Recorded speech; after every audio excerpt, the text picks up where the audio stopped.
Hello friends, welcome to Shri education. So friends, आज है 18 जून। 18 जून के आपके जितने भी इंपॉर्टेंट करंट अफेयर क्वेश्चंस होंगे वो सब इस लेक्चर में डिस्कस किए जाएंगे। प्लस उनका जो स्टैटिक जीके वाला पोर्शन होगा वो भी साथ में आपको बताया जाएगा। सो लेक्चर पूरा देखिएगा। ज्यादा नोटिफिकेशन के लिए चैनल को सब्सक्राइब कर सकते हैं और साथ ही में इसके जो बेल आइकन का निशान है उसे प्रेस कर दीजिए ताकि आने वाले जितने भी लेक्चर है उनके नोटिफिकेशन, उनके अपडेट आपको मिलते रहें। और अगर आप लोग इसका पीडीएफ चाहते हैं तो पीडीएफ आपको टेलीग्राम पर मिलेगा। टेलीग्राम चैनल का जो लिंक है वो डिस्क्रिप्शन बॉक्स में भी आपको गिवन है, या फिर अगर आपने ऑलरेडी टेलीग्राम एप्लीकेशन इंस्टॉल कर रखी है तो उस पर आप @current affairs by रवि लिखकर सर्च करेंगे तो हमारा करंट अफेयर का पर्सनल ग्रुप आ जाएगा, वहां से आपको पीडीएफ मिल जाएगा। या फिर @श्री एजुकेशन भी लिखकर सर्च कर सकते हैं पीडीएफ के लिए। यहाँ से आपको पीडीएफ प्लस नोटिफिकेशन भी मिलते रहेंगे। और एक इम्पॉर्टेंट इन्फॉर्मेशन है सभी स्टूडेंट्स के लिए। पिछली बार में मैंने आपको बताया था कि हमारी इंडियन पॉलिटी की जो ई बुक है वो हमारी वेबसाइट shrieducation.in, जिसका लिंक डिस्क्रिप्शन में भी है, shrieducation.in, वहां पर विजिट करके आप लोग हमारी इंडियन पॉलिटी की ई बुक परचेज कर सकते हैं। बहुत ही मिनिमम सा प्राइस रखा गया है और फर्स्ट 100 स्टूडेंट्स के लिए 50% डिस्काउंट भी रखा गया है। ठीक है, बहुत ही इजी लैंग्वेज में ये बुक बनाई गई है। जैसे आपको इजी लैंग्वेज में पढ़ाया जाता है वैसे ही ये बुक है। ठीक है, तो आसानी से इसको पढ़कर आप लोग अपने एग्जाम्स की तैयारी कर सकते हैं। और डिस्काउंट के लिए आपको पता ही है, कूपन कोड यूज करना है आपको श्री50, SHRI श्री50, ये कूपन कोड है, इसको यूज करके आप लोग डिस्काउंट ले सकते हैं। ठीक है, आज के करंट अफेयर शुरू करने से पहले कल का जो टेस्ट क्वेश्चन था वो सबसे पहले डिस्कस करेंगे। कल का टेस्ट क्वेश्चन था आपका कि हाल ही में सरकार ने बांस पर लगाने वाले सीमा शुल्क को 10% से बढ़ाकर कितने परसेंट कर दिए। तो हाल ही में सेंट्रल गवर्नमेंट ने बांस पर जो सीमा शुल्क यानी कि कस्टम ड्यूटी जो लगती थी उसे 10% से इंक्रीज करके 25% कर दिया। यहाँ पर डी ऑप्शन आपका सही है। ताकि ये इसलिए किया गया, मैंने आपको बताया था, ताकि जिस लोकल एरिया में बांस की खेती हो रही है उसी लोकल एरिया में उसका यूज भी हो। ठीक है, इसीलिए ये सीमा शुल्क जो है जिसे कस्टम ड्यूटी बोला जाता है इसे 10% से बढ़ाकर 25% कर दिया। ठीक है, काफी स्टूडेंट ने इसका आंसर सही दिया था। अब शुरू करते हैं आज के क्वेश्चंस। आज का सबसे पहला क्वेश्चन है आपका कि विश्व मरुस्थलीकरण और सूखा रोकथाम दिवस कब मनाया गया। तो ये जो दिन है जिसे बोला जाता है world desertification and drought prevention day, world desertification and drought prevention day, ये दिन सेलिब्रेट किया गया 17 जून को। यहाँ पर डी ऑप्शन सही है, 17 जून को ये दिन मनाया गया विश्व मरुस्थलीकरण और सूखा रोकथाम दिवस। ये दिन सबसे पहले आपको पता चाहिए कि इसका उद्देश्य क्या है, क्यों मनाया जाता है। तो इस दिन को मनाए जाने का मेन उद्देश्य यही है कि लोगों को सूखा और मरुस्थलीकरण जो है इसके बारे में जागरूक किया जा सके, इसीलिए ये दिन मनाया जाता है। ठीक है, और ये भी आपको पता होना चाहिए कि इस दिन को मनाए जाने की जो घोषणा है ये किसने की थी। तो इस दिन को मनाए जाने की घोषणा यूनाइटेड नेशन ने की थी और 1995 में इस दिन को मनाए जाने की घोषणा की गई थी। ठीक है, 1995 में यूनाइटेड नेशन, आपको पता ही है यूएन की जो स्थापना है 1945 में हुई है। इसका हेडक्वार्टर न्यूयॉर्क में है और इनके जो सेक्रेटरी जनरल है उनका नाम है एंटोनियो गुटरेस। ठीक है, एंटोनियो गुटरेस। सो ये कुछ इंपॉर्टेंट बातें आपको याद रखनी है संयुक्त राष्ट्र यानी कि यूएन के बारे में। अब इससे पहले जून के मंथ में जो इंपॉर्टेंट डे सेलिब्रेट किए गए थे जो मैंने आपको पढ़ाए हुए हैं वो एक बार रिवाइज करवा देती हूँ। ठीक है, सो सबसे पहले आपको याद रखना है 9 जून को वर्ल्ड एक्रीडिटेशन डे सेलिब्रेट किया गया एंड 12 जून को international day against child labour celebrate किया गया। ठीक है, और 13 जून को आपको पता है एल्बिनिज्म जागरूकता दिवस मनाया गया है एंड 14 जून को world blood donor day celebrate किया गया एंड 15 जून को world Elder abuse awareness day मनाया गया है एंड 16 जून को international day of family remittance celebrate किया गया है। ठीक है, और 17 जून अभी मैंने आपको पढ़ाया world desertification and drought prevention day celebrate किया गया। तो ये कुछ इंपॉर्टेंट बातें आपको याद रखनी है, इस क्वेश्चन के बारे में इंपॉर्टेंट है ये। अगला क्वेश्चन है फीफा के द्वारा जारी फुटबॉल वर्ल्ड रैंकिंग में किस टीम को फर्स्ट रैंक मिला है। तो हाल ही में फीफा ने एक फुटबॉल रैंकिंग जारी की है, वर्ल्ड फुटबॉल रैंकिंग, जिसमें जिस टीम को पहला स्थान मिला है वो टीम है बेल्जियम। ठीक है, यहाँ पर ये ऑप्शन सही है, बेल्जियम टीम इस रैंकिंग में फर्स्ट रैंक पे है। और सेकंड रैंक पे आपको याद रखना कि फ्रांस की टीम है, फ्रांस की टीम सेकंड रैंक पे है और थर्ड रैंक पे है ब्राजील। थर्ड रैंक पे ब्राजील है। तो फर्स्ट 3 रैंकिंग आपको याद रखनी है, उसके बाद आपको इंडिया की रैंकिंग याद रखनी होगी। तो फीफा की इस फुटबॉल वर्ल्ड रैंकिंग में टीम रैंकिंग है ये, भारत को 108वां स्थान मिला है। ठीक है, हमारी इंडिया जो है ये 108 रैंक पे है इसमें। अब यहाँ पर आपको फीफा के बारे में इंपॉर्टेंट नोट डाउन करना होगा, क्योंकि फीफा ने ये रैंकिंग जारी की है। सबसे पहले फीफा की फुल फॉर्म क्या है? तो फीफा की फुल फॉर्म है federation international the football association. क्या फुल फॉर्म है? Federation international the football association. ठीक है, फीफा की जो स्थापना ये 1904 में हुई है, ये आपको नोट डाउन करना है। उसके बाद फीफा का जो हेडक्वार्टर है ये स्विट्जरलैंड के अंदर ज्यूरिक में है, और इनके जो प्रेसिडेंट है उनका नाम है गियानी इन्फेंटिनो। क्या नाम है? Gianni Infantino. ये आपको फीफा यानी कि federation international the football association के बारे में नोट डाउन करना है। और अभी जैसे मैंने बताया कि इस रैंकिंग में, इस टीम रैंकिंग में बेल्जियम की टीम फर्स्ट रैंक पे है। तो बेल्जियम का जो स्टैटिक जीके वाला पोर्शन है वो नोट डाउन कर लेते हैं एक बार। सो देखिए यहाँ पर है बेल्जियम की कैपिटल है ब्रिसेल्स, करेंसी है यूरो, और प्राइम मिनिस्टर है Sophia Williams. Sophia Williams prime minister बनी है बेल्जियम की, याद रखना है आपको। नेक्स्ट इंपॉर्टेंट क्वेश्चन है, हाल ही में बेल्जियम में भारत के राजदूत कौन बने? इससे पहले भी हमने बेल्जियम के बारे में ही पढ़ा था, तो वहां से जो बेल्जियम का स्टैटिक जीके वाला पोर्शन है वो आप लोग नोट डाउन कर सकते हैं। तो बेल्जियम में भारत के जो राजदूत बने हाल ही में, उनका नाम है संतोष झा। ए ऑप्शन सही है। संतोष झा को हाल ही में बेल्जियम में भारत की तरफ से राजदूत नियुक्त किया गया है। और आपको ये पता होना चाहिए कि संतोष झा जो है कि 1993 बैच के IFS यानी कि इंडियन फॉरेन सर्विसेज ऑफिसर है।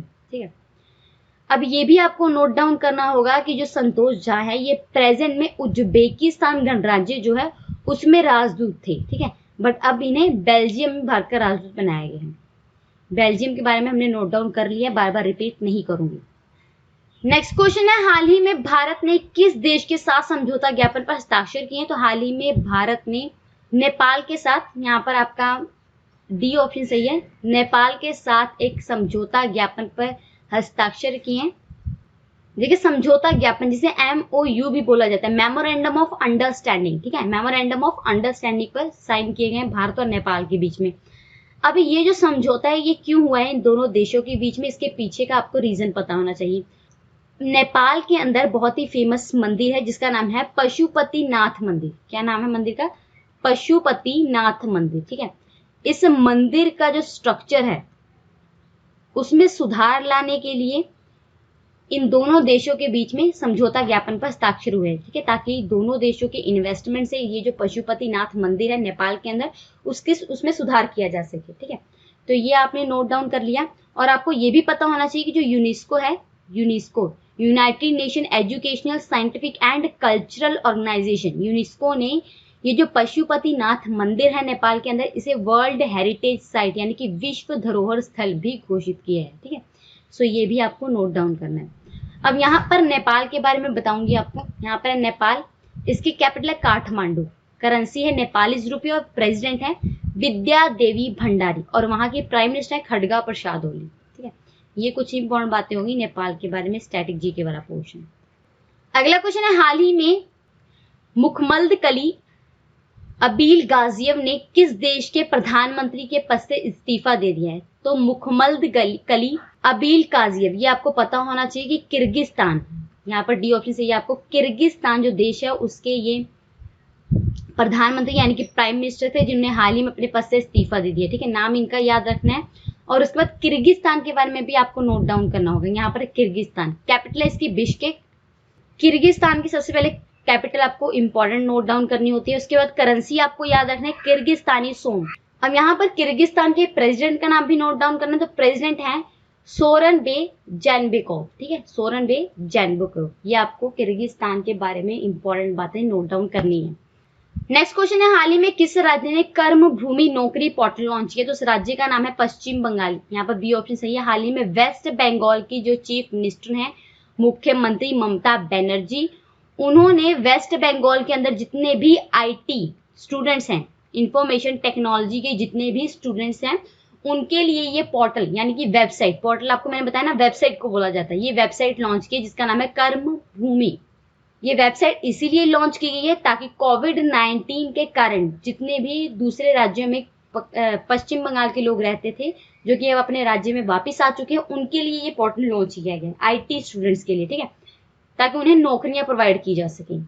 तो ये आपको याद रखना है, कर्म भूमि नौकरी पोर्टल वेस्ट बंगाल के द्वारा लॉन्च किया गया। क्यों लॉन्च किया गया, रीजन भी नोट डाउन करना है। अब वेस्ट बंगाल का जो स्टैटिक जीके वाला पोर्शन है वो आपको पता होना चाहिए। उससे पहले ये वेबसाइट यहाँ पर मैंने लिख दी है, कर्मभूमि.nltr.org, ठीक है। देखिए यहाँ पर वेस्ट बंगाल, कैपिटल है इसकी कोलकाता, CM है ममता बनर्जी, गवर्नर है जगदीप धनखड़। अब वेस्ट बंगाल के अंदर लोकसभा की सीटें 42, राज्यसभा सीटें 16, विधानसभा सीटें 294 हैं, ये आपको याद रखना है। उसके बाद वेस्ट बंगाल का फोक डांस है गंभीरा, नेशनल पार्क है जलाधपरा नेशनल पार्क। अगला क्वेश्चन है आज का कि हाल ही में महात्मा गांधी राष्ट्रीय ग्रामीण रोजगार गारंटी योजना के तहत सबसे ज्यादा रोजगार यानी कि एम्प्लॉयमेंट देने वाला राज्य कौन सा है। तो ये जो योजना शुरू की गई है महात्मा गांधी राष्ट्रीय ग्रामीण रोजगार गारंटी योजना, इसके तहत सबसे ज्यादा एम्प्लॉयमेंट प्रोवाइड करने वाला जो राज्य, उस राज्य का नाम है यूपी, उत्तर प्रदेश, ठीक है, ये ऑप्शन सही है। अब यहाँ पर आपको बता दूं कि जो उत्तर प्रदेश राज्य है, इन्होंने इस योजना के तहत लगभग 57,12,975 श्रमिकों को यानी कि लेबर्स को एम्प्लॉयमेंट प्रोवाइड किया है, ठीक है। तो इस इंडेक्सिंग में ये जो हाल ही में रिपोर्ट जारी हुई थी उसमें उत्तर प्रदेश पहले स्थान पर रहा है। अब यूपी के बारे में यहाँ पर आपको पता होना चाहिए, यहाँ पर यूपी इसकी कैपिटल है लखनऊ, CM का नाम है योगी आदित्यनाथ और गवर्नर है आनंदीबेन पटेल, ठीक है। यूपी के अंदर लोकसभा सीटें 80, राज्यसभा सीटें 31, विधानसभा सीटें 403 है। मैंने आपको बताया है कि भारत का ऐसा राज्य है यूपी जिसमें लोकसभा और राज्यसभा और विधानसभा सीटें सबसे अधिक है, ठीक है। और जनसंख्या की दृष्टि से सबसे बड़ा राज्य कौन सा है भारत का, तो वो उत्तर प्रदेश ही है। और अगर एरिया वाइज देखा जाए तो राजस्थान है। अब देखिए यूपी, इसका जो नेशनल पार्क है वो है दुधवा नेशनल पार्क और फोक डांस है रासलीला, ये आपको पता होना चाहिए। नेक्स्ट क्वेश्चन, हाल ही में लेफ्टिनेंट जनरल राजमोहन बोहरा का निधन हो गया। आपको बताने कि उन्हें महावीर चक्र से कब सम्मानित किया गया था। तो लेफ्टिनेंट जनरल राज बोहरा को महावीर चक्र से 1972 में सम्मानित किया गया था। बी ऑप्शन आपका सही है, वीरता का ये पुरस्कार है। आपको ये पता होना चाहिए कि भारत में दूसरा सबसे बड़ा वीरता पुरस्कार है महावीर चक्र, ठीक है। और ये राजमोहन बोहरा को दिया गया था 1972 में। इनका हाल ही में निधन हो गया, इसलिए आपको याद रखना है। और ये भी पता होना चाहिए कि कोविड-19 यानी कि कोरोना वायरस की वजह से इनका निधन हुआ है। नेक्स्ट क्वेश्चन, हाल ही में माइंड ट्री के नए CFO कौन बने। CFO यानी कि चीफ फाइनेंसिंग ऑफिसर, ठीक है। तो माइंड ट्री एक कंपनी है जिसके चीफ फाइनेंसिंग ऑफिसर बने हैं विनीत तेरदेसाई। क्या नाम है, विनीत तेरदेसाई, डी ऑप्शन सही है। CFO यानी कि चीफ फाइनेंसिंग ऑफिसर बने हैं ये। इनसे पहले कौन, तो इनसे पहले थे सेंथिल कुमार। सेंथिल कुमार की जगह लिए विनीत तेरदेसाई ने। अब यहाँ पर माइंड ट्री जो कंपनी है इसके बारे में आपको बता देती हूँ। माइंड ट्री कंपनी की स्थापना 1999 में हुई है, ये आपको नोट डाउन करना है। उसका हेडक्वार्टर इसका बेंगलुरु में है, ठीक है। और उसका CEO का नाम यानी कि चीफ एग्जीक्यूटिव ऑफिसर और मैनेजिंग डायरेक्टर का नाम याद रखना। तो MD और CEO है देवशीष चटर्जी। क्या नाम है, देवशीष चटर्जी। ये आपको CFO और CEO का नाम इंपॉर्टेंट नोट करना है। माइंड ट्री ये कंपनी है, ठीक है। नेक्स्ट क्वेश्चन, हाल ही में हीरा सिंह राणा का निधन हो गया। आपको बताना कि निम्नलिखित में से किससे संबंधित थे। तो हीरा सिंह राणा ये एक गायककार थे, लोक गायककार थे। डी ऑप्शन सही है, इनका हाल ही में निधन हो गया। और आपको ये याद रखना है कि ये उत्तराखंड के बहुत ही फेमस गायककार थे, ठीक है। ये आपको इनके बारे में नोट डाउन करना है, हीरा सिंह राणा के बारे में। अगला इंपॉर्टेंट क्वेश्चन, हाल ही में ब्रिटेन यानी कि यूनाइटेड किंगडम जिसे बोला जाता है UK, उसमें भारत के नए उच्चायुक्त कौन बने। तो ब्रिटेन में भारत की जो नई उच्चायुक्त बनी उनका नाम है गायत्री कुमार, ये ऑप्शन सही है। गायत्री कुमार से पहले कौन थी, तो इनसे पहले थी रुचि घनश्याम। रुचि घनश्याम की जगह लिए गायत्री कुमार ने, ठीक है। कुछ और इंपॉर्टेंट नाम आपको बताऊंगी जो कि ऑप्शंस में लिखे हैं। पहला नाम आपको याद रखना है रवीश कुमार का। देखिए जो रवीश कुमार हैं इन्हें हाल ही में फिनलैंड में भारत का राजदूत बनाया गया। फिनलैंड में भारत के राजदूत बने हैं रवीश कुमार। उसके बाद नाम आपको याद रखना है सुशील कुमार सिंघल का। सुशील कुमार सिंघला जो है इन्हें हाल ही में पापुआ न्यू गिनी में उच्चायुक्त बनाया गया। पापुआ न्यू गिनी में इन्हें उच्चायुक्त बनाया गया। पुराना क्वेश्चन है, इंपॉर्टेंट था, इसीलिए आपको पढ़ाया जा रहा है। और उसके बाद याद रखना है आपको CV जॉर्ज का नाम। CV जॉर्ज को हाल ही में कुवैत में भारत का राजदूत बनाया गया, ठीक है। कुवैत में राजदूत बनाया गया। कुवैत में राजदूत बने हैं सीवी जॉर्ज, गायत्री कुमारी बनी है ब्रिटेन में उच्चायुक्त, सुशील कुमार सिंगला बने हैं उच्चायुक्त, वो भी पापुआ न्यू गिनी में, ठीक है। उसके बाद याद रखना रवीश कुमार का नाम, जो कि राजदूत बने हैं फिनलैंड के। तो ये 4 इंपॉर्टेंट नाम आपको याद रखने हैं। अब यूके के बारे में बताऊंगी, क्योंकि यूके में ये उच्चायुक्त बनी है गायत्री कुमार जी। तो इसकी capital London, currency pound sterling और प्राइम मिनिस्टर बोरिस जॉनसन, ठीक है।